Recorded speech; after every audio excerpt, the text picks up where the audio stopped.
আসসালামু আলাইকুম রহমতুল্লাহি বারাকাতুহু। প্রিয় দর্শক, আশা করি আলহামদুলিল্লাহ সকলে ভালো আছেন। আলহামদুলিল্লাহ আপনাদের দয়ায় আমি ভালো আছি। প্রতিদিনের মতো প্রাণিক চিকিৎসা ইউটিউব চ্যানেল এবং ফেসবুক পেজ থেকে চলে আসছি আপনাদের খেদমতে।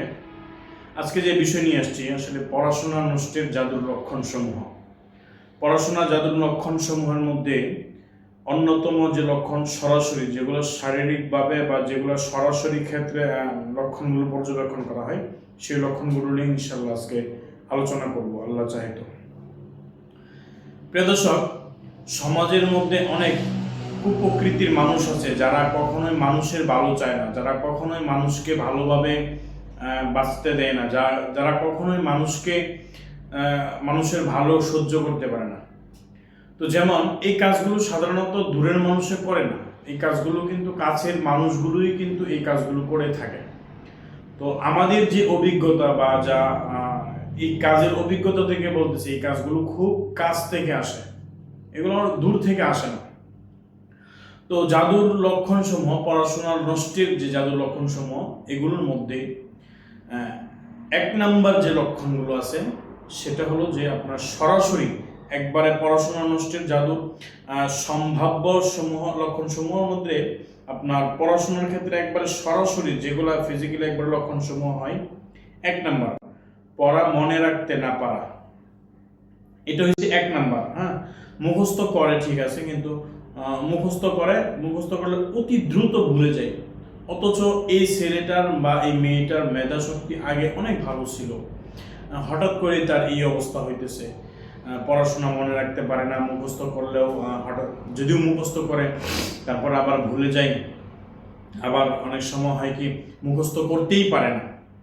দুই নাম্বার, পড়তে বসলে মাথা ভারী লাগা, ঘুম ঘুম ভাব চলে আসা, ঝিমঝিম করা, মাথা ভেঙে নেয়, মাথা প্রচুর ভার করে, এরকম মনে হয় যে মাথা প্রচুর ভার হয়ে আছে, মাথা এরকম শুরু হয়ে যায়। তিন নাম্বার, বই খুললেই হঠাৎ বিরক্তি অনীহা জন্মানো। হঠাৎ করে আপনার সবসময় ভালো ফোন টিপতেছেন, ভালো কথা বলতেছেন, ভালো বিভিন্ন জায়গায় ঘুরতেছেন ফিরতেছেন খাইতেছেন, কোনো সমস্যা নাই, পড়ার টেবিলে যায় যখন বসে তখনই অনীহা একটা ভাব, অসহ্য একটা ভাব চলে আসা। চার নাম্বার, মনোযোগ ধরে রাখতে না পারা, চিন্তা অন্যদিকে চলে যাওয়া। পড়তে বসছে কিন্তু মনোযোগ সে ধরে রাখতে পারে না, পড়াশোনার মধ্যে মনোযোগ কোনোভাবেই সে আটকাইতে পারে না, বা মনোযোগ সে আটকায় রাখতে পারে না, কখনোই সে আটকানো সম্ভব হয় না, সে আটকাইতে পারে না। তো সেক্ষেত্রে আপনার দেখা যায় হয় কি যে পড়াশোনা পড়তেছে, হঠাৎ করে আপনার মনোযোগটা অন্যদিকে চলে গেছে। তো পাঁচ নাম্বার, পরীক্ষার হলে হঠাৎ সব ভুলে যাওয়া বা ব্ল্যাঙ্ক হয়ে যাওয়া আর কি, অর্থাৎ পরীক্ষার হলে গেছে সব কিছু মনে করে গেছে, আপনার দেখা যেতেছে যে পড়ে গেছে, খুব ভালো করে পড়ে গেছে, পড়াশোনা খুবই ভালো করে পড়ে গেছে, কিন্তু কোনো লাভ হয়ে নেই, যে গেল তো গেল, কিন্তু যখন খাতা নিল বা খাতা দিল, খাতা দেওয়ার পর সব কিছু একবারে ভুলে গেছে, মানে কোনো কিছু পড়ছে না, মনে হয় না যে জীবনে পড়ছে, এরকম মনে হওয়া। ছয় নাম্বার, অল্প অল্প পড়লেও খুব কঠিন মনে হওয়া, সহজ পড়াটাকে কঠিন মনে হয়, এবং অল্প পড়লে দেখা যাচ্ছে একবারে খুব কঠিন মনে হইতেছে। হঠাৎ ভুল বানান লেখা বা লেখার সময় হাত কাঁপা, লিখতে গেলে দেখা যাচ্ছে হাত কম্পন তৈরি হয়ে যায়, মানে হাত এমনিতে ভালো, ফোন টিপে বা খাওয়া দাওয়া সবকিছু চলাফেরা সবকিছু ঠিক আছে, কিন্তু লিখতে যাবেন মানে এমনিতে হাত কাঁপতেছে, কোনোভাবেই হাত চলানো সম্ভব হইতেছে না বা লেখা সম্ভব হইতেছে না। সেক্ষেত্রে এগুলো জাদুর লক্ষণ।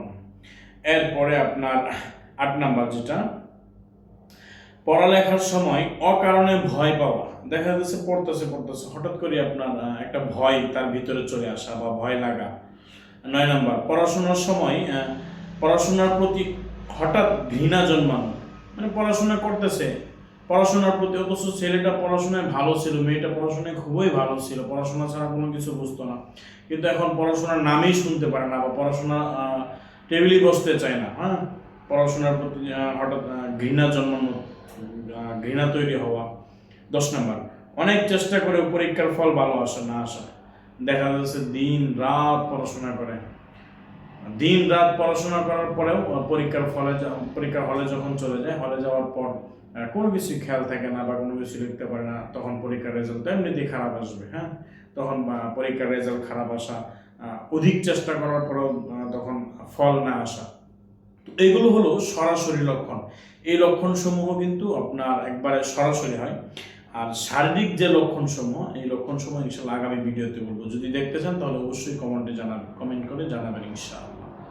সকলের সুস্থতা কামনা করে বিদায় নিচ্ছি। আসসালামু আলাইকুম ওয়া রাহমাতুল্লাহি ওয়া বারাকাতুহু।